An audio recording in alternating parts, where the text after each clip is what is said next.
जय श्री ओम नमः सिद्धेभ्यः नमो अरहन्ताणं नमो सिद्धाणं नमो आयरीयाणं नमो वज्रायाणं नमो लोहे सावसाहुणम्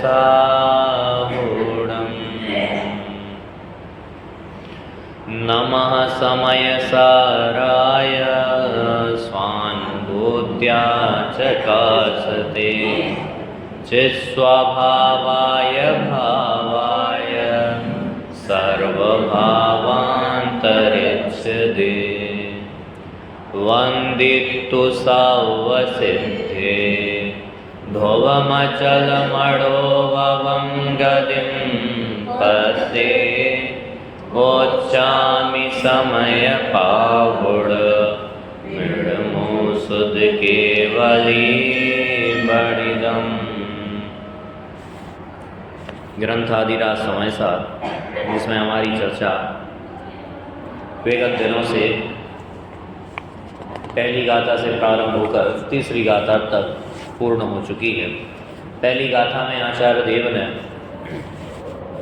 समय प्रारंभ को कहने की प्रतिज्ञा की, सर्व सिद्धों को वंदन करते हुए जो ध्रुव अचल अनुपम और अपवर्ग गति को प्राप्त हैं ऐसे सिद्धों को नमस्कार किया। दूसरी गाथा में बताना समय प्रावृत था। समय के दो भेद किए, एक स्वासमय एक पर समय। जो पुद्गल कर्म के प्रदेशों में स्थित हैं वे पर समय हैं और जो अपने आत्म प्रदेशों में स्थित है वे स्वासमय हैं। ऐसी चर्चा दूसरी गाथा में करने के उपरांत तीसरी गाथा में इस स्वासमय और परसमय का विभाजन उन्हें रुचा नहीं, इसलिए उन्होंने कहा कि एकत्व निश्चय को प्राप्त जो समय है वही सर्वत्र सुंदर है। ये जो बंध के कारण से या निर्बंध दशा के कारण से आपने समय के भेद किए हैं ये उचित नहीं है, क्योंकि इसमें पर की अपेक्षा आ जाती है और हमारा समय तत्व जो है उसमें पर की अपेक्षा की आवश्यकता ही नहीं है। निरपेक्ष तत्व है वो, तो कथन करने में सापेक्षता आती है, लेकिन इसको कथन की भी आवश्यकता नहीं है, ऐसा निरपेक्ष तत्व में है।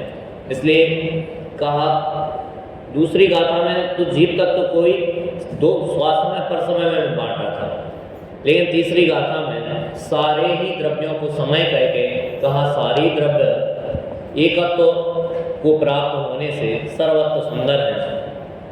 और जो बंध की कथा हमने की है ये विसंवाद को पैदा करने वाली है, ये ठीक नहीं है। ऐसी चर्चा तीसरी गाथा तक होने के उपरांत चौथी गाथा में उस एकत्व विभक्त भगवान आत्मा की बात सुलभ नहीं है, दुर्लभ है, उसकी चर्चा चौथी गाथा में आचार्य देव कर रहे हैं। आज हमें चौथी गाथा के ऊपर बात करनी है। गाथा पाठ करेंगे, आप बोलिएगा। सुध परिचिदाण भूदा सुध परिचिदाण भूदा सौवस्व विकाम भोग बंधका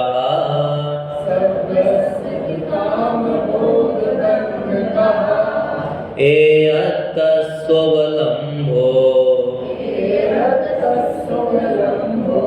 ऋणवर्ण सुलभो विहतस्।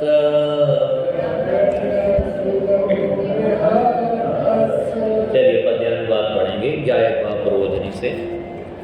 सबकी सुनी अनुभूत परिचित भोग बंधन की कथा पर से पृथक एकत्व की उपलब्धि केवल सुलभ नाम।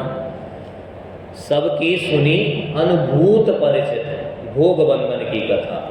ये जो भोग की, काम की और बंधन की कथा है ये हमने सबसे अनेक बार सुनी है, समझी है और उसका परिचय भी प्राप्त किया है, पर आज तक पर से पृथक इस एकत्व विभक्त भगवान आत्मा की बात ना तो सुनी है, ना तो समझी है, ना ही वो हमारी अनुभूति में आई है। इसलिए वो दुर्लभ है, सुलभ नहीं है, उसकी बात कर रहे हैं। इस गाथा में और इसकी टीका में जीव संसार में कैसे परिभ्रमण कर रहा है और किन चीज़ों में अपनी रुचि व्यक्त करता है, उसकी चर्चा की जा रही है। तो आचार्य देव ने मूल गाथा में कहा कि काम भोग बंधन की कथा तो सबको सहज सुलभ है, लेकिन पर से भिन्न एकत्व भाव की उपलब्धि दुर्लभ है। पर से भिन्न एकत्व भाव सुलभ नहीं है, क्योंकि एक तो दुनिया में चर्चा कोई नहीं करता है, एक तो धर्म की चर्चा नहीं होती, धर्म की चर्चा होवे कहीं तो धर्म के नाम पर पुण्य पाप की चर्चा होती है। पुण्य हे है, पाप हे है, पुण्य उपादेय है, अशुभ भाव करने नहीं चाहिए, शुभ भाव करने चाहिए, वे धर्म है, ऐसी चर्चा धर्म के नाम पर होती है। लेकिन जो पुण्य पाप से पार भगवान आत्मा है, उसकी चर्चा कोई नहीं करना चाहता। यदि करो तो लोगों को कसाय उत्पन्न हो जाती है, रुचि नहीं है, इसलिए बहुत दुर्लभ कही है।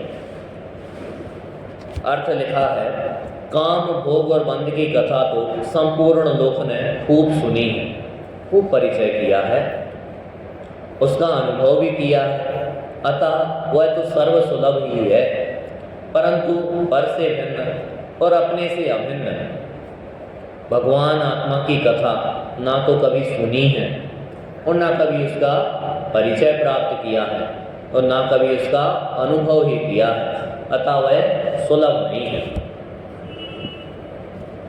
काम भोग का दुनिया में एक ही अर्थ में प्रयोग होता है, वो है पंचेंद्रिय के विषय भोग। काम और भोग दोनों एक ही कहलाते हैं, पर आचार्य देव ने काम का अर्थ किया है स्पर्शन और रसना इंद्रिय के विषय।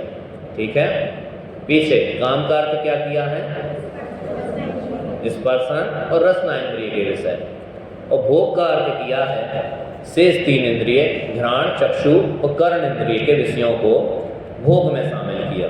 ठीक है, काम में स्पर्शन और रसना इंद्रिय के विषय लिए और भोग में घ्राण, चक्षु, कर्ण इंद्रिय के विषयों को समाहित किया। और क्या कह रहे हैं, काम और भोग की कथा इस जीव को सुलभ है। पंच इंद्रिय के विषयों की चर्चा कौन नहीं करता दुनिया में, सभी तो एक दूसरे को इनकी प्रेरणा देने वाले हैं। कहा कि नींद नहीं आती, आप ये वाला गद्दा खरीद लो, आपको नींद आने लगेगी। प्यास लगी है, चलिए ठंडा पानी लेके आते हैं आपके लिए, फ्रिज का पानी लेके आते हैं। आप भोजन में ये बनाओ, ये खाओ, आपको पता है ये पदार्थ कैसे बनता है, हम आपको बताते हैं ऐसे बनता है। यही चर्चा तो दिन प्रति होती है। ये वाला गाना सुन लो, ये भजन सुन लो, ये मात्र अशुभ की बात नहीं है, शुभ के भी ऐसे ही तो विषय होते हैं। प्रवचन सुनना भी तो विषय है, पूजन करना विषय नहीं है, वो भी तो विषय है। भजन सुनना, हमें तो इन विद्वान के भजन बहुत सुंदर लगते हैं, ये भी तो कर्णेंद्रिय का विषय बनाया हमने। तो आचार्य देव कह रहे ये सुलभ है, काम भोग बंधन की कथा बहुत सुलभ है। क्यों सुलभ है, एक तो चार संज्ञाएं हैं ना, आहार, भय, मैथुन, ये तो स्वभाव से ही होती हैं। स्वभाव से ही होती है, मतलब कोई नहीं सिखाए तब भी इन जीवों के पाई जाती हैं, सब जीवों के पाई जाती हैं। और यहाँ दुनिया में तो सिखाने वाले हैं। आचार्य देव टीका में लिखते हैं, लोग दुनिया में इनका आचार्यत्व करते हैं। आचार्यत्व मतलब इनके गुरुजी बन जाते हैं, दूसरों को सिखाने लगते हैं। दूसरों का घर बन रहा हो ना तो सलाह देने पहुंच जाते हैं, इसको ऐसे बनवाना, इसको ऐसे बनवाना, यहाँ ये टेबल लगवा लेना, यहाँ ये कर लेना। कि भाई तुमसे पूछा किसने था, पूछा तो किसी ने नहीं था, हमने बनवाया है ना, इसलिए हम तुम्हें बता रहे हैं। इन चीज़ों की शिक्षा देते हैं लोग, बिना मांगे सलाह देते हैं। विषय भोगों का ऐसा ही स्वरूप है, खुद तो आकंठ डूबे ही हुए हैं विषय भोगों में और दूसरों के भी इसी की प्रेरणा देते हैं। इसलिए काम भोग की कथा बहुत सुलभ है, बहुत सुलभ। आप जन मंदिर से जाओगे आपको वही कथा सुनने को मिलेगी निरंतर। एक काम भोग के विषय जिन चीज़ों से प्राप्त होते हैं वे भी वही कथा करने वाले हैं। रुपए पैसे से प्राप्त होते हैं ना ये विषय भोग, आप कमाई कर रहे हो वो भी काम भोग की कथा है। क्योंकि पैसा की कोई कीमत नहीं, उससे विषय भोग मिलते हैं इसलिए कमाते हो आप। यदि उन रुपए पैसों से विषय भोग मिलना बंद हो जाए तो कौन कमाएगा? कोई कमाने नहीं जाएगा। हमारा सारा उपक्रम जो भी हो रहा है सब विषय भोगों के लिए तो हो रहा है। सुबह से उठकर रात के सोने तक सब विषय भोगों में हम मस्त हैं। इसलिए आचार्य कह रहे कथा बहुत सुलभ है, सब कुछ सुलभ है। पहले तो कहा सबने सुनी है, उसका परिचय भी प्राप्त किया है, और सबसे बड़ी बात अनुभव भी किया है, क्योंकि इसी में तो रचा पचा है। इसलिए इनका आचार्य तो करता है। खुद ने ही अनुभव नहीं किया तो दूसरों को कैसे सिखाएगा? खुद ने खूब अनुभव किया है इन कथाओं का, इसलिए दूसरों को सिखाता पड़ता है। बंधन की कथा, बंधन एक तो बंधन ये है, छेडाला में लिखा ना, बद बंधन आदिक दुख घने। हाँ, कि इन प्राणियों को त्रैंच गति के जीवों को बांधता है, ये बंधन के दुख हैं। हमने इनका परिचय किया है। त्रैंच गति में गए तो हम भी तो बांधे गए हैं, हम भी तो पकड़े गए हैं, हमें भी बांधा गया, मारा गया है। एक दुख हमने सहे हैं, उनका परिचय किया है, उनका अनुभव किया है। चार गति में छेडाला में जितने दुख गिनाए ना, वे मात्र ज्ञान के विषय नहीं बने हमारे, हमने कई दफे सुने हैं, उनका परिचय प्राप्त किया है और अनुभव किया है। नरकों का अनुभव किया है, त्रैंच गति का अनुभव किया है, उनके दुखों को भोगा है। ये बंधन की कथा हमने सुनी है। एक तो ये बंधन हो ही गया। दूसरा बंधन कर्मोदय जन्म जो बंधन है, उसकी कथा भी हमने कई बार सुनी है। हम बताओ कितनी बार समोसरण में गए होंगे? बताइए कितनी बार हम समोसरण में गए? अनंत बार गए। तो हमने ये जनवाणी की बात सुनी होगी कि नहीं सुनी होगी? बताइए, सुनी होगी कि नहीं? बराबर सुनी होगी। फिर भी हम रहे पूरे के पूरे, वो निज भगवान आत्मा की उपलब्धि नहीं की, इसलिए सारा सुनना व्यर्थ चला गया। क्योंकि प्रयोजन, जनवाणी का प्रयोजन क्या है? संपूर्ण द्वादशांग का सार एकमात्र आत्म तत्व की उपलब्धि कराना है, एकमात्र। दूसरा कोई उपयोग नहीं है द्वादशांग का। आप कितना ही क्षयोसम बढ़ा लो, उसकी क्या कीमत है? लेकिन आत्म तत्व की उपलब्धि हो जाए, ये द्वादशांग का सार है। और हमने सुन के यदि आत्म तत्व की उपलब्धि नहीं की तो सब व्यर्थ गया, उसका कोई फायदा हमें नहीं हुआ। अनुशीलन से थोड़ी सी बात अपन करते हैं। बंध शब्द का अर्थ आचार्य अमृतचंद्र संबंधी करते हैं। उन्होंने लिखा, काम भोग संबंधी कथा इस जीव ने अनंत बार सुनी है। लेकिन आचार्य जयसेन ने उसका अर्थ किया है, बंध शब्द का दूसरा अर्थ प्रकृति, प्रदेश और स्थिति और अनुभाग बंध किया गया है। बंधन 4 प्रकार का होता है। कर्म बंधन की बात कर रहे हैं, 4 प्रकार का होता है। एक तो प्रकृति, प्रदेश, स्थिति, अनुभाग। कर्म आकर आत्मा से चिपक गए, ठीक है ना, ये तो होता है प्रदेश बंध, कि आत्मा में आके जुड़ गए, ये प्रदेशों में एक क्षेत्रवगाय रूप से जुड़ गए, ये हुआ प्रदेश बंध। लेकिन कर्म आने के पूर्व उनकी प्रकृति निश्चित हो जाती है। कॉमन तो भी कर्मार वर्गणाएं हैं, अभी भी कोई कर्म नहीं है, अभी मात्र वर्गणाएं हैं। जैसे ही हमने कोई परिणाम किया, हमने विराधना की, जनवाणी की, अभिनय की, तो हमें ज्ञानावरणी बंधा, तो ज्ञानावरणी में कन्वर्ट होके आती हैं और आत्मा से चिपक जाती हैं। तो जैसे ही उनका नेचर फिक्स हुआ कि ये कौन सा कर्म बनेंगे, उसको बोलते हैं उनकी प्रकृति। क्या बोलते हैं? पीछे वालों समझ में आ रहा है? पूछेंगे आपसे चारों, बहुत ध्यान से सुनना। कर्म जैसे ही हम परिणाम करते हैं, कर्म का नेचर डिसाइड होता है कि वो कौन सा कर्म हमें बंधेगा, ठीक है। जैसे ही जनवाणी आदि की आपने विराधना की, देवशास्त्र गुरु की विराधना की, आपको ज्ञानावरणी कर्म का बंधन हुआ। तो कर्म जो अभी तक कर्माण वर्गणा रूप से था, वो ज्ञानावरणी के रूप में कन्वर्ट हुआ, तो वो हो गई प्रकृति। और जैसे ही आत्मा से एक क्षेत्रवगाय रूप से बंधा, उसको बोलेंगे प्रदेश। अब वह कर्म जो आत्मा में बंधा है, वो कितने समय तक आत्मा से बंधा रहेगा, कितने समय में वो उदय देकर चला जाएगा या खिर जाएगा, जैसे भी सविपाक या अविपाक निर्जरा से, वो उसका जो टाइम पीरियड है उसको बोलते हैं स्थिति। क्या बोलते हैं? और वो कैसा फल दे के जाएगा, फल देगा भी या नहीं देगा, क्योंकि बहुत सारे कर्म हमें बनते हैं, हमें वैसी निर्जरा भले ही नहीं कर पाए। दिगंबर मुनिराज एक क्षण आत्मा में लीन होके कई कर्मों को ऐसे ही झड़ा देते हैं, ऐसे जैसे कपड़े में धूल लगी हो, हम ऐसे झड़कारते ना तो धूल दूर हो जाती है, ऐसे ही मुनिराज आत्मा में लीन होते हैं, आत्मा से कर्म दूर हो जाते हैं। जो उदय में कई बार बाद समय में आते, लेकिन उन्हें अभी खिरा दिया। अनुभाग मतलब कर्म का फल कैसा होगा, ठीक है ना, कितना दुख दे के जाएगा, कितना विषय भोग दे के जाएगा, ये होता है अनुभाग, उसके फल देने की प्रकृति।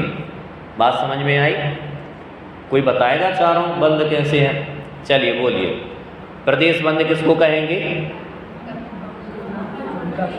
पीछे बोलो। आत्मा के प्रदेशों में कर्म आके चिपक जाना, इसको बोलेंगे प्रदेश बंद। प्रकृति बंद क्या है? ज्ञानावरणादि 8 कर्म रूप बदल जाना, ठीक है ना। ज्ञानावरणादि 148 प्रकृति रूप बदल जाना, ये सब उनकी प्रकृतियां हैं, उसको बोलते हैं प्रकृति बंद। स्थिति बंद किसको बोलते हैं? बोलो दादी, अच्छे तेज बोलो। कितने समय तक वे कर्म आत्मा से बंधे रहेंगे, इसको बोलेंगे स्थिति बंद। और अनुभाग बंद, वे कर्म जो बंधे हुए हैं वे कैसा फल दे के जाएंगे, इसको बोलेंगे अनुभाग बंद। तो यहाँ आचार्य देव कह रहे हैं कि जो बंधन की कथा है ना, ये हमने कई बार सुनी है, कई बार सुनी है, परिचय किया है, अनुभव किया है कि कर्म आत्मा में बनते हैं, इतनी प्रकृतियों में बनते हैं, इस समय फल देते हैं। बंध, सत्ता, उदय, उदीर्णा, उत्कर्षण, अपकर्षण, संक्रमण, निदत्ति, निकाचित, सारी की सारी अवस्थाएं हमने पढ़ी, सुनी, अनुभव की है। लेकिन फिर भी आत्मा की उपलब्धि हुई नहीं, क्योंकि बंधन की कथा से निर्बंध दशा प्रकट नहीं होती। हम रहे वहीं के वहीं बराबर। क्षयोपम बढ़ा लिया, गोमट सार याद कर लिया, पूरा का पूरा सब पता है कि आत्मा में ऐसे परिणाम हो तो ऐसा बंधन होता है, ऐसे परिणाम हो तो ऐसा बंधन होता है। कर्मों की इतनी प्रकृतियाँ, इनके उत्तर भेद इतने हैं, नाम कर्म की इतनी प्रकृतियाँ हैं, इस भाव से ऐसा बंधन होता है। लेकिन फिर भी आत्मा की उपलब्धि नहीं हुई। क्यों नहीं हुई? क्योंकि भगवान आत्मा तो एकत्व विभक्त था, वो तो पर से भिन्न था, अपने अनंत गुणों से अभिन्न था। और ये बंधन की कथा तो पर से अभिन्नता बताने वाली होती है। दो द्रव्यों को मिलाने की कथा है बंधन की कथा। दादी, दो द्रव्यों के मिलाने की कथा तो है बंधन की कथा। हम बार बार ये चर्चा करते हुए आए हैं कि बंधन अकेले में नहीं होता, बंधन दो द्रव्यों का होता है, दो में बंधन होता है, एक अकेले में तो नहीं होता। हम बंधन की कथा जब करते हैं तब हम दो द्रव्यों को आपस में मिला देते हैं। जीव में पुद्गल का मिलान कर देते हैं कि आत्मा कर्मों से बंधा, ये द्वैत खड़ा हो जाता है। जबकि दो द्रव्य आपस में मिलते ही नहीं हैं, तो आत्मा की उपलब्धि होती कैसे जब तुमने अबंध दशा की चर्चा ही नहीं की। ये बंधन की कथा भी हमने कई बार सुनी है। ऐसा नहीं समझ लेवे कि हमने काम भूवस की चर्चा सुनी है आज तक, बंधन की कथा भी कई बार सुनी, फिर भी आत्मा की उपलब्धि नहीं हुई। ये समय सार कैसी परिस्थिति में लिखा गया है, जब आप कल्पना करेंगे तो आपको ये बात समझ में आएगी। समय सार आदि के पूर्व कोई भी अध्यात्म का ग्रंथ नहीं लिखा गया था, एक भी। मात्र करणानियों के ग्रंथ लिखे जा रहे थे। आचार्य देव सठखंडागम लिखते हैं, दर्शन स्वामी ने पुष्पदंत भूतबली स्वामी को इस सठखंडों का उपदेश दिया, बंध, सत्ता, उदय, उदीर्णा आदि का उपदेश दिया, प्रथम स्रोत स्कंद की रचना की। अभी अध्यात्म की चर्चा आई नहीं थी, लेकिन याद रखना विभावलिंगी संत हैं, उन्हें ये सब पता है। जो समय सार में लिखा है ना, A to Z उन्हें सारी जानकारी है। शुद्धात्म तत्व का अनुभव करते हैं वे, क्षण क्षण में अंतर्मुख होकर उसी आत्म तत्व का रसास्वादन करते हैं। ऐसा नहीं कि वे इससे अनजान हैं, लेकिन लिखा नहीं था किसी ने आज तक, ठीक है ना। किसी ने लिखा नहीं था, किसी ने पढ़ा नहीं था, बड़ी विडंबना थी। आचार्य देव जब लिखा, वंदित्तु सौव सिद्धे ध्रुव मचन मड़ो भवम गदिम पत्ते, वो छाम ही समय पाओ, मैं समय प्राप्त को कहूँगा। इतना ही लिख पाए वे। लोगों ने शंका खड़ी कर दी, इस समय प्राप्त कहाँ से बीच में आ गया? आज तक तो हमने सुना ही नहीं था। आप अपने मन की बात करोगे यहाँ, हम आपके मन की बात नहीं मानेंगे। हम तो तीर्थंकरों की बात मानते हैं, श्रुत केवलियों की बात मानते हैं। आप प्रामाणिकता बताओ कि आप जो बात कहोगे वो सच्ची होगी कि झूठी होगी, क्योंकि आत्मा दिखता तो है नहीं किसी को। अब चर्चा उसी की करेंगे। और कैसे आत्मा की चर्चा की? रागी द्वेषी की करते तो संसारी लोग मान भी लेते कि हम रागी द्वेषी तो हैं, करते हैं, चलो होगा ऐसा। लेकिन आप राग द्वेष से रहित आत्मा की चर्चा कर रहे हो, और तो और शुद्ध पर्यायों से रहित आत्मा की चर्चा कर रहे हो। हम माने तो कैसे माने? तो आचार्य देव को तुरंत लिखना पड़ा, वो छामी समय पाहोड़ मृणमो सुध केवली भड़िदम। ये मैं नहीं कह रहा, अपने मन की बात नहीं कह रहा, उन केवली परमात्मा ने कही है, श्रुत केवलियों ने कही है, गणधरों ने कही है, और ये जनवाणी में आई है। आप उनकी आचार्य कुंद देव की परिस्थिति का अवलोकन कीजिए। मनीष जी मेरठ ने एक किताब लिखी, समय सार कांटों की डगर। उस किताब में वर्णन किया कि समय सार कैसी परिस्थिति में लिखा है। आचार्य कुंद देव के समक्ष कितनी परिस्थितियां उपस्थित थी। सरल नहीं था उस समय सार लिख देना, क्योंकि बंधन की कथा चल रही थी। आज तक किसी ने सुनी नहीं थी। सबको लगता था आत्मा कर्मों से ही बंधा है, ऐसे बंधा है, वैसे बंधा है। ये बंध सत्ता उदय उदीर्ण की चर्चा चलती थी। आत्मा कभी बंधा ही नहीं है, ये चर्चा सुलभ नहीं थी। ऐसी परिस्थिति में लिखा। और जब कोई आके ये कह देवे कि आत्मा कभी बंधा ही नहीं था, हाँ सिद्ध नहीं बंधे हुए, अरे तुम अभी नहीं बंधे हो, तो लोग सोचने लगे कैसी बात करते हैं, आत्मा अभी नहीं बंधा है, फिर हमें शरीर कैसे मिल गया, हम मनुष्य कैसे बन गए? सोच में पड़ गए, जब बंधा नहीं है तो ये शरीर कैसे मिला? ये तो कर्मोदय से ही मिला है। लोग प्रश्न चिन्ह खड़े करने लगे। आचार्य देव के पास प्रामाणिकता का प्रश्न था कि कौन उनकी बात स्वीकार करता। इसलिए आचार्य ने 40 से ज़्यादा गाथाओं में ये लिखा, श्रुत भड़िदम, श्रुत केवली भड़िदम, जिनवर देव ने ऐसा कहा है, मैं नहीं कहता हूँ, जिनवर के मत में ऐसा कहा है, सर्वज्ञ ने ऐसा जाना है। 40 से ज़्यादा बार लिखा, एक बार नहीं, 2 बार नहीं। कितनी बड़ी शंका होगी कि कहीं लोग इसको अप्रामाणिक ना ठहरा देवे कि शुद्धात्म तत्व का प्रतिपादन हो रहा है। छोटी मोटी बात नहीं है, इस समय सार क्रांति करने वाला ग्रंथ है। आज गुरुदेव के प्रभाव से हम सबको ये बात सुलभ है। आज से 2000 साल पहले की परिस्थिति आप विचार कीजिए। एक तो किसी ने बात सुनी नहीं थी, ऊपर से इस जीव का पर्याय मूढ़ता का संसार, पर्याय मूढ़ता का संस्कार ऐसा है कि पर्याय में अपनापन स्थापित किए हुए है। इसको एक द्वैत भाषित नहीं होता कि कर्म अलग है और आत्मा अलग है, दो लगते ही नहीं। देह अलग है और आत्म तत्व अलग है, दो भाषित ही नहीं होते। पर्याय मूढ़ है। पर्याय मूढ़ मतलब पर्याय ने ये तत्व विभक्त स्थापित करके रखा है। अपन तो भाषा में बोल देते हैं कि देह को अपना मानता है, वो देह विचार ही नहीं करता, उसके लिए देह नहीं है, मैं ही हूँ। भाषा में हम कदाचित द्वैत आ जाए कि मैं देह हूँ, तो मैं और देह दो आ गए, लेकिन ऐसा विचार ही कहाँ था कि देह मैं हूँ। उसने कभी ऐसा विचार ही नहीं किया देह कुछ है और मैं कुछ हूँ, मैं मतलब ये मतलब मैं ही। ऐसा अनादि का पर्याय मूर्ता का संस्कार है। ये सबसे बड़ी परिस्थिति थी। आचार्य देव जैसे ही बात बताते तो लोग आजू बाजू झांकने लगते, कैसी बात करते हैं। आत्मा मोहराग देश से रहे थे कि हाँ मोहराग देश से रहे थे, चलो ठीक है होगा। आत्मा में जो ज्ञान दर्शन के भेद नहीं, व्यवहार से हैं, व्यवहार से हैं, सच्चे नहीं हैं कि हाँ नहीं है, क्योंकि ध्रुव तत्व ऐसा नहीं है, वो तो एक अखंड द्रव्य है। लोग सुन नहीं पाते थे ऐसी बातें, बहुत बड़ी परिस्थिति थी। इसलिए आचार्य देव लिख रहे कि काम भोग बंधन की कथा सबको सहज सुलभ है, लेकिन सुलभ क्या नहीं है उसकी चर्चा बारंबार कर रहे हैं। यहाँ बंधन की कथा में 4 प्रकार का बंधन तो लिया ही है, और उसके फल में प्राप्त होने वाली नर नारकादि पर्याय भी बंधन की कथा ही है। उनसे भी हमारा खूब परिचय है। आप मनुष्य पर्याय में हो, इस पर्याय से जो परिचय है ही, लेकिन अनादिकाल से जो परिभ्रमण चल रहा है, इसलिए 84 लाख योनियों से भी परिचय है। निरंतर एक पर्याय से दूसरी पर्याय में, दूसरी से तीसरी में, तीसरी से चौथी में ये परिभ्रमण जो होता रहता है, इसलिए सब पर्यायों से परिचय है। ऐसा कहते हैं ना, आप उनको जानते हो अंकल, आप उनको जानते हो क्या? हाँ हम तो जानते हैं, हमारा तो डेली का उठना बैठना है। कहा तुम नरनारकादि पर्यायों को जानते हो? हाँ हम तो जानते हैं। कैसे? हमारा तो डेली का उठना बैठना है, अनादिकाल से यही तो काम किया है, उन्हीं के साथ तो हमने समय गुजारा है।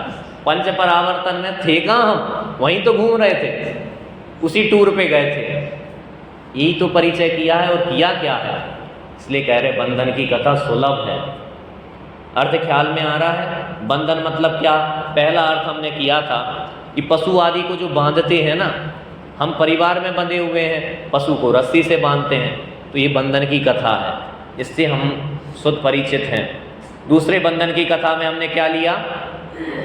बताओ, इतने जल्दी भूल गए? पीछे दादी क्या लिया बंधन में? 4 प्रकार का बंधन लिया। प्रकृति, प्रदेश, स्थिति, अनुभाव, ये सुलभ है, इसका परिचय हमने किया है।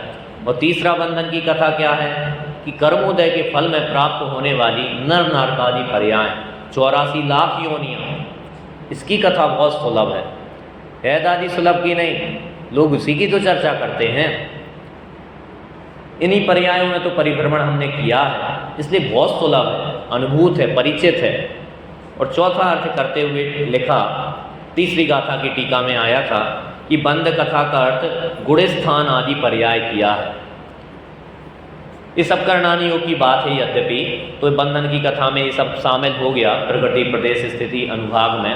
एक गुणस्थान आदि भी अर्थ किया कि गुणस्थान आदि की चर्चा इस जीव ने बहुत की, मार्गणाय स्थान आदि की चर्चा बहुत की, जीव समास की चर्चा बहुत की, लेकिन एकत्व विभक्त भगवान आत्मा की चर्चा नहीं की। इसलिए परिभ्रमण निरंतर हो रहा है, निरंतर हो रहा है। आपको सुननी है इस एकत्व विभक्त भगवान आत्मा की बात? किस किस को सुननी है? सुननी है कि नहीं? लग नहीं रहा आपको सुननी है। अभी आचार्य देव आगे लिखने वाले हैं, पता है क्या? ना इसने एकत्व विभक्त भगवान आत्मा की बात सुनी है, ना परिचय किया, ना अनुभूति की। और जो जीव इस कथा को सुनते हैं, एकत्व विभक्त भगवान आत्मा की कथा से परिचित हैं, जिनने अनुभूति की है, ना इस जीव ने कभी उनकी सेवा की है, ना उनके परिचय में आया है कभी, ना रुचि पूर्वक उनकी तरफ गया है। इसलिए सुलभ हो तो कैसे हो? ये आपसे ही पूछते हैं, आप कभी आत्मा की चर्चा करने वाले लोगों की संगति में गए हैं? जिन्होंने इस आत्म तत्व की उपलब्धि की है, उनकी सेवा आपने की है? सेवा का अर्थ पैर दबाना नहीं होता, रुचि होता है। आपने उनकी बात रुचि पूर्वक सुनी है? नहीं सुनी तो आपको कैसे उपलब्ध होगा यह भगवान आत्मा? इस प्रकार समग्र रूप से यह कहना यह है कि पंचेंद्रिय के विषयों, ठीक है, काम भोग बंधन की कथा का अर्थ कर रहे हैं, ध्यान से सुनिएगा। इस प्रकार समग्र रूप से उनका कहना यह है कि पंचेंद्रिय के विषयों एवं 4 प्रकार के बंध एवं उसके फल में प्राप्त होने वाली नरक आदि गतियों तथा गुणस्थान आदि रूप संसारी पर्यायों की कथा तो इस जीव ने अनंत बार सुनी है, एक बार नहीं, 2 बार नहीं, अनंत बार सुनी है, समझी है, उसका परिचय भी प्राप्त किया है, अनुभव भी किया है। अतः वह कथा तो सर्व सामान्य को सहज ही सुलभ है, सबको परिचित है, सबको सुलभ है, क्योंकि अनंत बार सुनी हुई है। किंतु पर से भिन्न और अपने में एकत्व लिए निश्चय रत्नात्रय से परिणित राग रहित भगवान आत्मा की बात सुलभ नहीं है। इसी कारण आचार्य देव एकत्व विभक्त भगवान आत्मा की बात करते हैं। एकत्व मतलब होता है अपने से अभिन्न, अभिन्न मतलब अपने से अलग नहीं है, मैं ही एकत्व, मैं ही आत्म तत्व हूँ, ये एकत्व है। विभक्त मतलब पर से भिन्न, पर मेरा नहीं है, ये एकत्व विभक्त है, अपने से अभिन्न और पर से भिन्न, उसको बोलते हैं एकत्व विभक्त भगवान आत्मा। और उसकी कथा न सुनी है, न परिचय किया है, ना उसकी उपलब्धि हुई है। फिर किया क्या है इस जीव ने? ये काम भोग बंधन की कथा सुनी है, उसका परिचय किया है, उसकी उपलब्धि की है, इसलिए आत्मा सुलभ नहीं हुआ।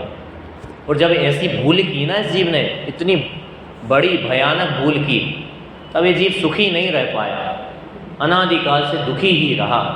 आचार्य देव ने 3-4 उदाहरण दिए कि इसकी परिस्थिति कैसी बनी, कैसी दीनहीन दशा इस जीव की हो गई। कूड़ी के भाव बिक गया, कोई कीमत नहीं रही, लोग जीव मानने को तैयार नहीं हुए, क्योंकि इसने अपने आप को जीव नहीं माना। आप देखते ही हो, पानी, अग्नि, वनस्पति आदि को कोई जीव मानने को तैयार नहीं होता।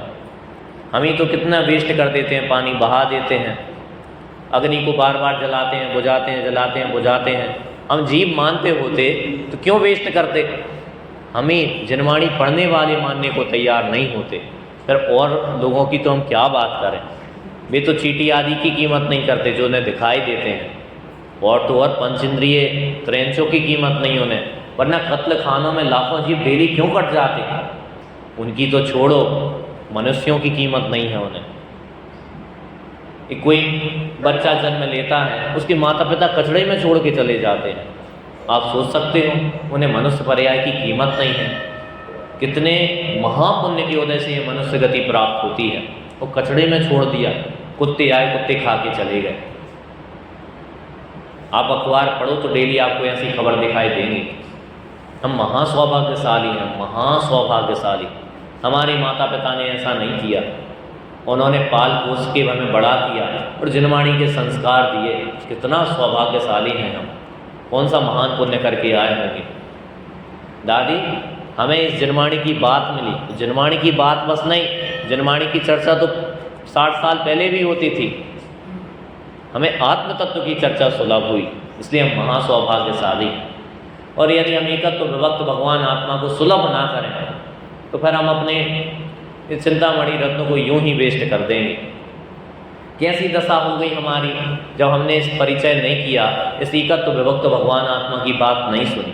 आचार्य देव टीका में लिखते हैं, अज्ञानी की दुर्दशा का चित्र खींचते हुए टीका में कहा है कि यह लोक संसार रूपी चक्की के पाटों के बीच अनाज के दानों के समान पिस रहा है। लोक मतलब लोक के सभी जीव कैसे हैं? संसार रूपी चक्की के पाटों के बीच, चक्की में 2 पार्ट होते हैं ना, 2 ही पाटन के बीच में साबुत बचा न हो, जो चक्की के पाटों के बीच आएगा तो सुरक्षित नहीं रहता। ऐसे ही है जीव, संसार में जिन पाटों के बीच में फंसा फंसा पिसा जा रहा है, पिसा जा रहा है, पिसा जा रहा है, सुख चैन नहीं है, अपनी दुर्गति करा ली है। क्योंकि सुखी जिस तत्व के आधार से होते हैं वो तत्व इसके पास नहीं है, उससे परिचय नहीं है, इसलिए दुखी ही रहेगा। गुरुदेव कहते हैं, पवित्र तत्व को छुए बिना पवित्रता कैसे आएगी, वैसे सुखी तत्व का अवलोकन किए बिना सुख कैसे प्राप्त होगा। इसलिए सुखी नहीं हो पाते, क्योंकि सुखी तत्व को देखा नहीं है, उससे परिचय नहीं किया, उस संसार का परिचय किया, इसलिए दुखी ही रहते हैं। और कैसी हो रही है दशा? मोह रूपी भूत ऐसे पशुओं की भांति जोत रहा है। कोलू में बैल पेला लगा देते हैं ना, और खेतों में भी हल में बैल लगा के खेत जोतते रहते हैं, खेत जोतते रहते हैं। ऐसे ही मोह रूपी भूत हमें हल में जोते हुए है और हमसे जुताई करा रहा है। हम हमारी दशा बता रहे हैं, मोह रूपी भूत हमारे साथ क्या कर रहा है, जोते जा रहा है, जोते जा रहा है। कैसी दीन दशा हमारी हो गई है। ये मोह वही है जो आत्मा का अवलोकन नहीं करता, जो आत्मा को नहीं जानता, मोह उसका आश्रय ले लेता है, मोह उसके सिर पर आके बैठ जाता है, उसके सिर पर नाच करता है, जो आत्म तत्व का अवलोकन नहीं करता। यदि आत्म तत्व को ग्रहण नहीं किया तो ये मोह हमें निरंतर जोतता रहेगा। ऐसी दशा हमारी हो रही है। और क्या लिखा? तृष्णा रूपी रोग से यह जल रहा है, निरंतर हम बारंबार चर्चा की है कि यह जीव भवरोग से पीड़ित है। शरीर के रोग नहीं है, वे तो हैं, नष्ट हो जाएंगे, शरीर के बाद नष्ट हो जाएंगे। शरीर चला जाएगा तो कौन सा रोग बचेगा, लेकिन भवरोग तब भी रहेगा यदि आत्मा का अवलोकन नहीं किया, अपने शुद्धात्म तत्व को अपने रूप नहीं जाना, उसमें अपनापन स्थापित नहीं किया। भवरोग अनादि से तो है ही, तो पता नहीं कितने कालों तक रहेगा। इसलिए भवरोग की औषधि एकत्व विभक्त भगवान आत्मा है, उसकी उपलब्धि वो भवरोग की औषधि है। तृष्णा रूपी रोग से यह जल रहा है। और क्या लिखा, मृग तृष्णा में फंसकर मृग की भांति भटक रहा है। हम जब उदाहरण सोचते हैं तो हमें बहुत हंसी आती है कि जंगल में, रेगिस्तान के बीच में मृग है, दूर पानी दिखाई देता है, भागता भागता जाता है, लेकिन वहाँ कुछ नहीं मिलता। फिर दूसरी जगह पानी दिखाई देता है, भागता भागता जाता है, वहाँ भी कुछ नहीं मिलता। तीसरे से चौथी, चौथी से पांचवी, पांचवी से छठवीं। हमें हंसी आती है ये देख के, कैसा मूर्ख मृग है, उसको पानी की खबर नहीं कि पानी क्या चीज़ होती है और चमक क्या चीज़ होती है। हम ही मृग हैं, वो हम ही निरंतर विषय भोग बदलते रहते हैं। सुखी कैसे होगे दादी, कैसे सुखी होगे? आज जाके बस जोरदार भोजन करेंगे, सुखी हो जाएंगे। भोजन कर लिया, 1 घंटे बाद पूछा सुखी हो गए? नहीं, अब हम चाय पिएंगे तब सुखी होंगे। चलो चाय पी लो, अब तो सुखी हो गए होंगे। नहीं, शाम का भोजन भी तो करेंगे। शाम के भोजन में क्या करोगे? फल फ्रूट ले लेंगे, सूखे मेवे ले लेंगे, दूध ले लेंगे, अब तो सुखी हो गए? नहीं, सुखी नहीं हुए। अब हम मंदिर जी जाएंगे और नाचा गाना करेंगे, डांस करेंगे, तो सुखी हो जाओगे? नहीं, तब भी नहीं हुए। अब प्रवचन में बैठेंगे, अब तो सुखी हो गए, प्रवचन सुन लिया तुमने, भाभी सुखी हो गए प्रवचन सुन के? नहीं हुए। अब क्या करोगे? अब एक भजन सुनेंगे, एक आध भजन ले लो भाई, थोड़ा माहौल बन जाए। नहीं, उसमें भी मज़ा नहीं आया। अब एक नाटक करेंगे, नाटक देखेंगे, नाटक करेंगे, अब सुखी हो गए? अब भी नहीं हुए। अब क्या करोगे? अब जाके सो जाएंगे, सुखी हो जाओगे? फिर तो सुखी हो जाओगे? नहीं, अब सुबह फिर उठेंगे, फिर एक प्रक्रिया। जैसे मृग ने यहाँ से भाग के वहाँ गया, वहाँ से भाग के तीसरी जगह, तीसरे से चौथी, हम क्या करते हैं? हम भी तो निरंतर यही करते हैं, एक विषय बदल के दूसरे पे आ जाते हैं, दूसरे से तीसरे में, तीसरे से चौथे में। मृग की भांति हम भी डोल ही तो रहे हैं। क्यों डोल रहे हैं? क्या कारण है इसका? वो जहाँ पानी नहीं था वहाँ खोजता था, इसलिए भ्रमण करता था। हम जहाँ सुख नहीं है वहाँ खोजते हैं, इसलिए परिभ्रमण करते हैं। जहाँ सुख है नहीं वहाँ खोजा, इसलिए नहीं मिला। सबसे बड़ी भूल ये रही। निराकुल सुख कहाँ है? निराकुल विषय भोगों में निराकुलता होती नहीं है, अस्तित्व तो नहीं है निराकुलता का। संसार में ही निराकुलता का अस्तित्व तो नहीं है। उस शिव में होती है, मोक्ष में होती है, संसार में आप निराकुलता होती नहीं। और उस मोक्ष की उपलब्धि निराकुल आत्म तत्व के अवलोकन से होती है। आत्मा में आकुलता नहीं है। यदि आपको निराकुल होना है, 3 काल में यदि कोई निराकुल हुआ है, आगे कोई निराकुल होगा, तो इसी आत्मा के आश्रय से हुआ है, और कोई दूसरा उपाय है नहीं। आप कितनी कोशिश कर लेना, आप सुखी नहीं होंगे। मात्र विषय बदलेंगे। हो सकता है आप पंचेंद्रिय के अशुभ विषयों को छोड़कर शुभ में आ जाएं, गाने सुनना छोड़ के भजन सुनने लगें, लौकिक साहित्य पढ़ना छोड़कर जनवाणी पढ़ने लगें, कुगुरु कुदेव आदि के पास जाना छोड़कर सदगुरु के पास आ जावें, फिर भी आप सुखी नहीं हो पाओगे। एक विषय बदल के दूसरे में आ जाओगे यदि आत्मा की उपलब्धि नहीं होगी तो। मुनिराजों को मंदिर जाना नहीं कहा कि उन्हें मंदिर जाना चाहिए, जनवाणी पढ़ना कंपलसरी नहीं कहा, वे पढ़ें सो ठीक, नहीं पढ़ें सो ठीक। क्यों नहीं कहा? पूजन करना क्यों नहीं कहा? क्योंकि उनने उस आत्म तत्व की उपलब्धि कर ली है। जिनका उपयोग आत्मा में नहीं लग पाता उनके लिए कहा है कि दया दान प्रेम भक्ति आदि का भाव आता है। जिनका उपयोग आत्मा में लगे तो सब छोड़ दो, कोई आवश्यकता नहीं। हम भी छोड़ दें, हाँ छोड़ दो, तुम्हें भी आवश्यकता नहीं, यदि तुम आत्मा में लीन रह पाओ तो। ऐसा ही स्वरूप है ना वस्तु का। हम लीन रह नहीं पाते, इसलिए इसमें उपयोग लगाते हैं। आचार्य देव तीसरा कलश लिखते हुए क्या कहते हैं? यद्यपि मैं तो शुद्ध मात्र चैतन्य मूर्ति हूँ, फिर भी परिणति मलिन हुई है मोहोदय से। परम विशुद्धि को पावे यह परिणति मेरी, समय सार की आत्मख्याति नामक व्याख्या से। यद्यपि समय सार लिखने से उनका उपयोग शुद्ध नहीं होगा, होगा तो शुभ उपयोग, लेकिन आचार्य देव विचार करते हैं कि मैं जिस शुद्धात्म तत्व की उपलब्धि अंतर में करके आया हूँ, अब जब मैं बाह्य में आऊँ तो इन फालतू चीज़ों में मेरा उपयोग नहीं जाए, राजा रानी की कहानी लिखने में मेरा उपयोग नहीं जाए। मैं तो ग्रंथ में भी करूँगा ना, उसी एकत्व विभक्त भगवान आत्मा की बात करूँगा जिसका अवलोकन मैंने किया है। मुझे दूसरी बात सुहाती नहीं है। लोग आचार्य को समझेंगे कैसी बातें करते हैं, कह रहे हैं मेरी, यद्यपि मैं तो शुद्ध मात्र चैतन्य मूर्ति हूँ, शुद्ध मात्र चैतन्य मूर्ति हूँ, क्योंकि 3 का 7 चौकड़ी का अभाव किया है, फिर भी परिणति मलिन हुई है मोह उदय से। आचार्यों के पास मोह है क्या? मोह मतलब होता है मिथ्यात्व। आचार्य के पास मिथ्यात्व है क्या? भाभी जी, मिथ्यात्व है क्या? है, आचार्यों के पास नहीं है। फिर क्यों लिखा मेरी परिणति मोह के उदय से मलिन हो रही है? ये मिथ्यात्व तो नहीं है उनके पास। संज्वलन के उदय जन्य जो थोड़ी सी कसाय है, उससे कह रहे मेरी परिणति मलिन हो रही है। तो मलिनता जाएगी कैसे? आत्मा में लीन होवे तो चली जाएगी। और आचार्य कर क्या रहे हैं? समय सार की आत्मख्याति नामक व्याख्या से समय सार की आत्मख्याति व्याख्या लिख रहे हैं। आत्मख्याति जानते हो क्या होता है?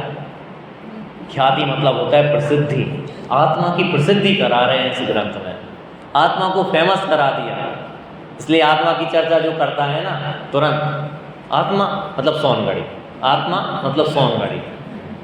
आप विचार करो, जिस आत्म तत्व में लीन रहने वाले दिगंबर मुनिराज होते हैं, उसी आत्म तत्व का रसास्वादन करते हैं, प्रचुर स्वसंवेदन ज्ञान के धारी होते हैं, वे दिगंबर मुनिराज तक आत्मा की चर्चा से भड़क उठते हैं। आप कल्पना कर सकते हो कैसी दशा पंचम काल में हो रही है। उन्हें आत्मा की चर्चा नहीं सुहाती। जिस आत्म तत्व के अवलोकन से मुनि बना जाता है,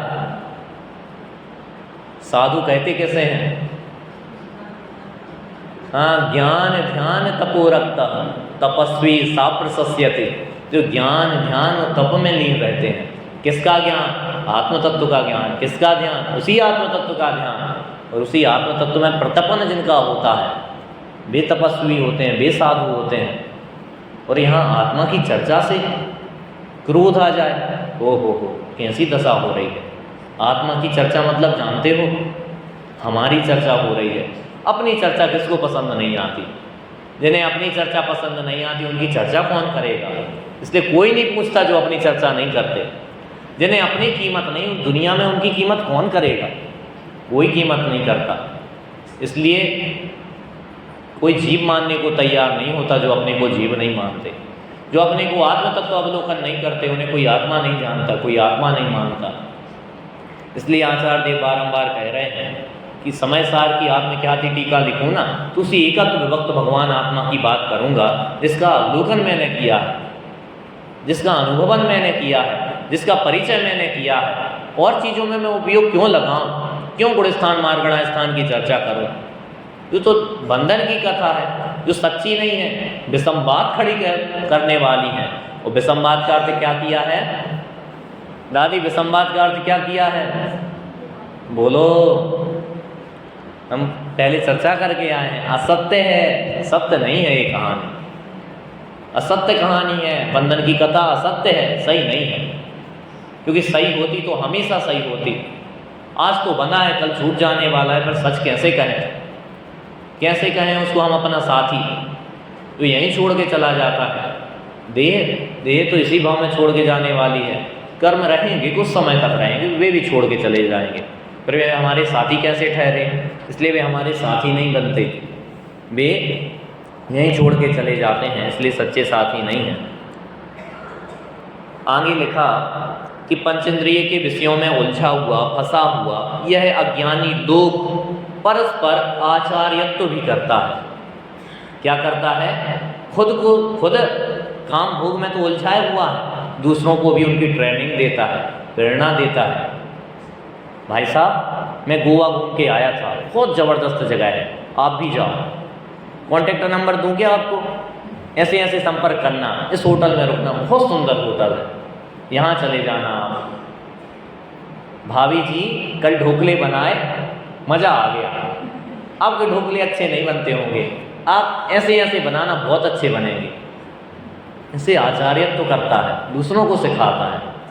कभी ये बात नहीं करता, समय सार की दूसरी गाथा पता है, छठवीं गाथा पता है, आचार्य देव क्या फरमाते हैं, ना प्रमत्त है न प्रमत्त है, बस एक ज्ञायक भाव है, इस भांति कहते शुद्ध वो जो ज्ञात वह तो वही है। ऐसी चर्चा तो नहीं करता, इनमें जो आचार्य तो नहीं करता, विषय भोगों की चर्चा करता है। ये वाला गाना सुना है? मैंने सुना है, बहुत सुंदर है। दिखाऊं क्या, यूट्यूब पे निकाल के दूं क्या, मैं लिख के भेज दूंगा। अरे तुम पाप करते हो तो करो, तुम्हारी तो दुर्गति होनी है, ये दूसरों को क्यों इस मार्ग में लगाते हो? तुम्हें घूमने जाना है तो जाओ, अनादि से कर क्या रहे थे, लेकिन दूसरों को क्यों प्रेरित करते हो? दुनिया के जीव बड़े भोले होते हैं, दूसरे उल्टे मार्ग में लगा देते हैं। कदाचित कोई धर्म मार्ग में लगना चाहें, जिन मंदिर में जिनवाणी सुनना चाहें, तो यहाँ आके भी कैसी बातें करते हैं कि पुण्य करो, पुण्य से धर्म हो जाएगा, संसार में उलझाने की चर्चा करते हैं। आप समझ सकते हो कितना बड़ा अक्षम्य अपराध है कि पुण्य में धर्म होता है, इस बात को मानना। अनंत भाव बर्बाद कर दिए आपके, अनंत भाव। राग भाव में धर्म मानना, जिनमत में मिथ्यात्व कहा। मिथ्यात्व जानते हो उसका फल क्या है? आप 10 लोगों की हत्या कर दोगे, आप निगोद में नहीं जाओगे, नरक आदि में चले जाओगे, किसी हीन पर्याय में चले जाओगे। शरीर को अपना मानना, पर पदार्थों को इष्टानिष्ट मानना, देह में एकत्व ममत्व कर्तृत्व भोक्तृत्व स्थापित करना, ही मिथ्यात्व का फल अनंत संसार निगोद है। निगोद, पाप के फल में निगोद नहीं जाता कोई, मिथ्यात्व के फल में निगोद जाते हैं। और निगोद दशा जानते हो, कोई कीमत नहीं, निगोदियों को तो जीव मानता नहीं कोई। गए सो गए, फिर कब आओगे ठिकाना नहीं। ऐसी फ्लाइट है, नित्य निगोद से निकल आए हैं, ये हमारा महासौभाग्य है, तो वापस इतर निगोद में चले जाओगे। कहने को तो ऐसा कहते सादिक 2000 सागर को निकलते हैं, लेकिन हमारा अंतिम समय चल रहा हो सादिक 2000 सागर का। दादी हो सकता है ऐसा कि नहीं? सब समय बीत गया है, सादिक 2000 सागर में सब लास्ट टाइम चल रहा है। अब यदि हमने आत्मा का अवलोकन नहीं किया, वापस निगोद में चले जाएंगे, तो पता नहीं कब निकलेंगे, पता नहीं। एक बार वो अंध कुआ है, एक बार घुस गए ना, तो कुछ नहीं दिखाई देता, कुछ नहीं। एक तो चेतना ही नहीं होती इतनी कि जान पाए कि मैं चेतन तत्व हूँ। ये तो कहाँ उपलब्धि होती है? संगी पंचेंद्रिय जीव जान सकते हैं कि मैं आत्मा हूँ, मैं जीव हूँ, मैं जानने वाला हूँ। ये संगी पंचेंद्रियों को उपलब्धि है। इसलिए महामिथ्यात्व को छोड़ करके इस एकत्व विभक्त भगवान आत्मा की बात सुलभ करने लायक है, परिचय करने लायक है। आचार्यत्व करते हैं, जो आपको ज्ञान दे रहे हैं ना ऐसे विषय भोगों का, उसको भगा दिया करो, उनके पास में मत रखा करो। नाराज हो जाएं तो, ऐसे लोग नाराज ही रहें तो अच्छा है। ऐसे लोगों को खुश भी नहीं करना जो विषय भोगों की चर्चा करते हैं। तुमसे आचार्य देव प्रसन्न है, खुश रहो। वे तुम्हें बता रहे ना एकत्व विभक्त भगवान आत्मा की बात, और किसको खुश करना है? और तुम्हारे खुश करने से कौन खुश हो जाएगा? अंकल जी, किस किस को साध लें अपन, किस किस को चेयर पे बिठा के खुश कर लेंगे? कौन खुश होता है? जिनका टेढ़ा दिमाग चलता है वे कभी खुश नहीं होंगे, और ना हम किसी को खुश कर सकते हैं।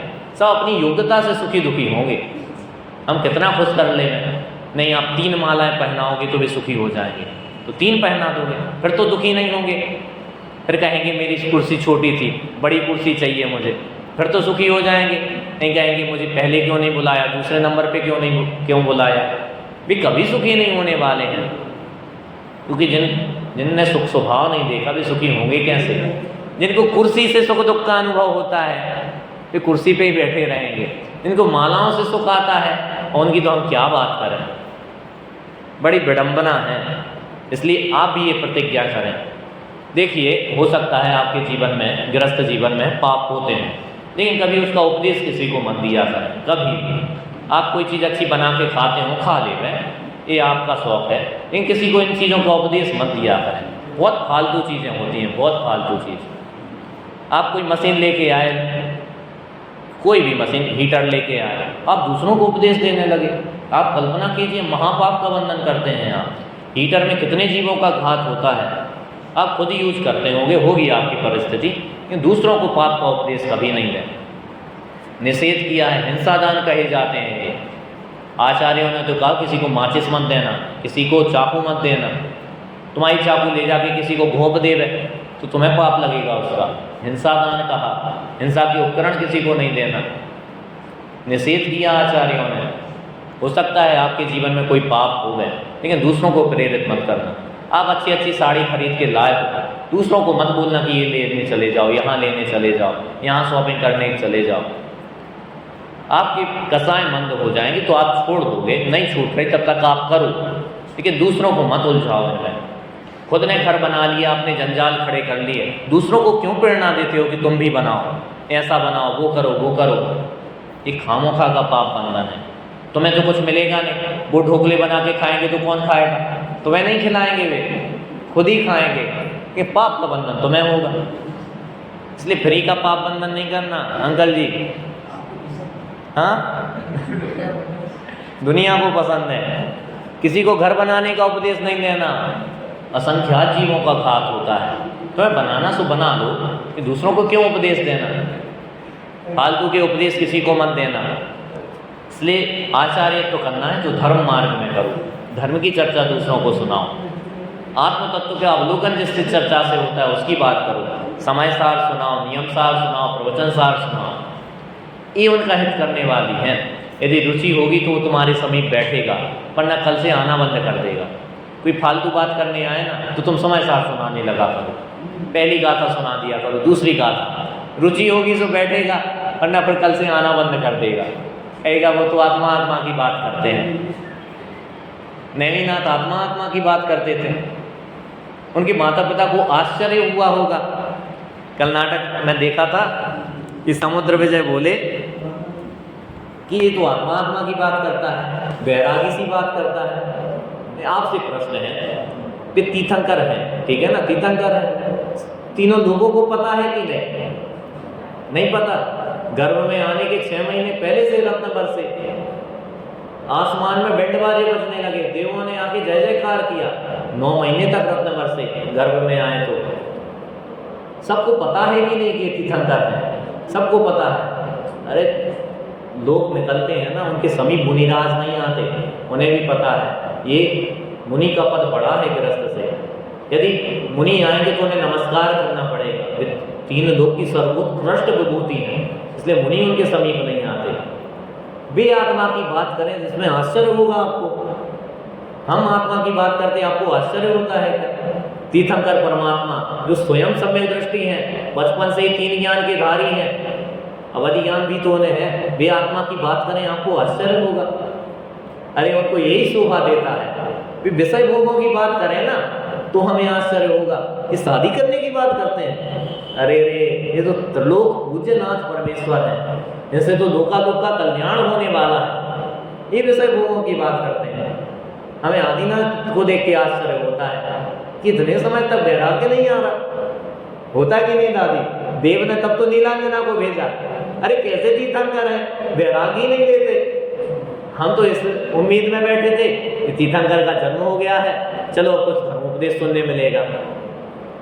इसे 84 लाख पूर्व की आयु में 83 लाख पूर्व बीत गए। ऐसे सोच सकते हो आप, इतना बड़ा काल ऐसे बीत गया, इन्हें वैराग्य ही नहीं आता। तो नीलांजना को भेज दिया, नृत्य करते करते बीच में डेथ हो गई। दूसरी नीलांजना आ गई, दूसरे तो नहीं देख पाए, ऋषभदेव ने देख लिया। आपसे प्रश्न है, ऋषभदेव ने 83 लाख पूर्व में किसी को मरते नहीं देखा होगा? बताइए, उनके माता पिता खुद चले गए ना, फिर वैराग्य क्यों नहीं आया? हाँ, अरे योग ही नहीं था, काल लग नहीं थी, नहीं आना था, इसलिए नहीं आया। एक छोटा सा निमित्त बना, वैराग्य आ गया। कि तीर्थंकर जन्मते ही इसलिए हैं, तीनों लोगों के कल्याण करने के लिए। उनका श्वेत रक्त होता है, पता है आपको, जो खून होता है तीर्थंकरों का सफ़ेद होता है। कि ऐसे वात्सल्य की भावना है कि तीनों लोगों के जीवों का कल्याण हो जाए, इसलिए वे आत्मा की बात करें तो इसमें कैसा आश्चर्य। वे यदि शादी करने की बात करें तो आश्चर्य, अरे नैमिनाथ शादी की बात करते हैं। कृष्ण को ये चीज़ें शोभा देती हैं, नैमिनाथ को शोभा नहीं देती। वे तो आत्मा की बात करें, यही उन्हें शोभा देती हैं। उन्हें वैराग्य आ जाए, इसमें क्या आश्चर्य। उन्हें तो आना ही था, तीनों लोग जानते थे कि इन्हें वैराग्य आएगा, इसलिए कृष्ण उनसे लड़ाई झगड़ा नहीं करते थे, बच के रहते थे। ये इनसे भिड़ेंगे, ये तो चरम शरीरी है, हम खुद मिट जाएंगे, इसलिए उनसे लड़ाई नहीं करते थे, बहुत बना के चलते थे। उसमें कल नाटक में तो दिखाया कि मांस आदि के लिए रोका था जानवरों को, लेकिन एक और विवक्षा आती है कि ऐसी समय था, गोधूली बेला थी, जानवर जंगल से लौट रहे थे, तो बाड़ा बना के रोक दिया कि बारात निकलने वाली है, तो बाधा ना पहुँचे इसलिए रोक दिया। कहते पशुओं के क्रंदन को सुनकर। तो इसमें स्टोरी आती है कि कृष्ण ने जानबूझ के ऐसा कराया था। कृष्ण को शंका हुई कि नैमिनाथ है अतुल्य बल के धारी, तीर्थंकर होते ही अतुल्य बल के धारी हैं।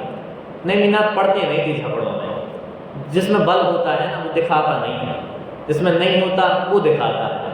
अधग जल गगरी छलकत जाए, ऐसी हालत होती है। जिनमें ज्ञान नहीं होता वे ज्ञान को दिखाते हैं, जिनमें होता है वे नहीं दिखाते। जिनकी इज्जत नहीं होती वो अपना मान का पोषण करते हैं, वे बताते मैं ऐसा मैं वैसा। जिनमें क्वालिटी होती वे नहीं बताते। तो नैमिनाथ कुछ बोलते नहीं थे, बढ़िया मस्त रहते थे अपने में। तो उन्होंने कहा कि कहीं ऐसा तो नहीं नैमिनाथ के मन में हो कि राज्य पे अधिकार कर ले रहे। उन्होंने सोचा कृष्ण ने एक बार चेक कर लिया जाए, तो कहा चलो नैमी अपन मल्ल युद्ध करेंगे, ऐसे खेल खेल में मल्ल युद्ध करेंगे। नैमिनाथ ने कहा मेरा तो मन नहीं है। बहुत उत्साह है लोगों ने कि अपना बल भी चेक हो जाएगा कौन सबसे ज़्यादा बलशाली है। नैमिनाथ ने कहा और कहीं क्यों जाना, चलो मैं पैर रखता हूँ, जो इसको हिला देगा वो विजेता होगा। ने पैर रख दिया सभा में। सब एक एक करके, पहले तो सेवक आए, फिर सेनापति आए, फिर मंत्री आए। लास्ट में कृष्ण ने सोचा फिर कोई नहीं हिला पाया, मैं जाऊंगा, यदि मैं भी नहीं हिला पाया तो मेरी तो इज्जत पानी में मिल जाएगी, इसलिए अच्छा है आप ही विजेता हो, छोड़ो। अब उन्हें डाउट रहता था कहीं नैमिनाथ को ऐसा विकल्प ना आ जाए कि मैं राज्य करूं तो राज्य चला जाएगा मेरा। तो अब उनका विकल्प भले ही कितना झूठा था, क्योंकि वे तो अर्धचक्री थे, उन्हें तो 3 खंड भोगने थे। नैमिनाथ तो वैराग्य प्रकृति के थे, उन्हें उससे कोई राग नहीं था। कल नाटक में दिखाया कि रानियां आके उनमें राग उत्पन्न कर रही हैं। ऐसे राग उत्पन्न दूसरे करने से हो जाता होता तो दुनिया में बसता कौन। ऐसी डिगानी आती ना मुनिराजों को अप्सराएं वगैरह चेक करने, ऐसे तो सारे ही डिग जाते, फिर मोक्ष कौन जा पाता। इतना कमजोर उनका वैराग्य नहीं था कि नहीं रानियों के आने से डिग जाओ। ये आत्मतत्व के अवलोकन से वैराग्य आया। इस संसार से उदासीन हुए हैं, अवधि ज्ञान के धारी हैं वे। उन्हें सब पता है किसके दिमाग में क्या चल रहा है, किसके दिमाग में क्या नहीं चल रहा। उन्हें पता नहीं था कि राजा से विवाह नहीं होगा, नहीं पता था। बताओ, सब पता है, लेकिन पता है संसार की प्रक्रिया ऐसे चलती है। जिस क्षण वैराग्य आया तो सब छोड़ा, फिर घर जाने की चिंता नहीं रखी उनने कि चलो एक बार बारात आई है इनको तो वापस पहुंचा दें। वो विकल्प नहीं किया हमने, वहीं से सब छोड़ा, सब छोड़ा सो छोड़ा, तो गिरनार की तरफ चले गए और जाके सबसे ऊपर बैठे, कोई डिस्टर्ब करने ना आ जाए। हाँ आया था तब तो गए थे, उसकी मनाही नहीं है, आया था शादी करने का भाव। लेकिन वैराग्य की परिणति प्रबल है। परिणति और परिणाम में अंतर होता है। परिणति दिगंबर मुनिराजों की सदा एक सी वर्तती है, वो कसायों के अभाव में होती है। परिणाम क्षणभंग हो रहे, आते हैं जाते हैं। ये परिणति में आत्मतत्व तो नहीं छूटता, वो सदैव परिणति में पकड़े रहते हैं। आदिनाथ नृत्य देख रहे हैं तो क्या नृत्य में लगे हुए हैं, वे आत्मा को नहीं देखते। 100% आत्मा को देखते हैं और नीक कसाय आत्मा को देखते हैं, उसी क्षण देखते हैं। नृत्य देखते हुए भी वे अपने आप को देह नहीं मानते, नृत्य देखने वाला नहीं मानते। हाँ, गेहूं से भिन्न मानते हैं। मैं जान रहा हूँ, देख रहा हूँ, लेकिन ये मेरे में प्रवेश नहीं करते। ऐसे उसी समय जानते हैं, ये उनकी परिणति है। परिणाम हो सकते हैं आगे पीछे हो जाए, लेकिन परिणति कलंकित नहीं होती। ये उनका वैराग्य है।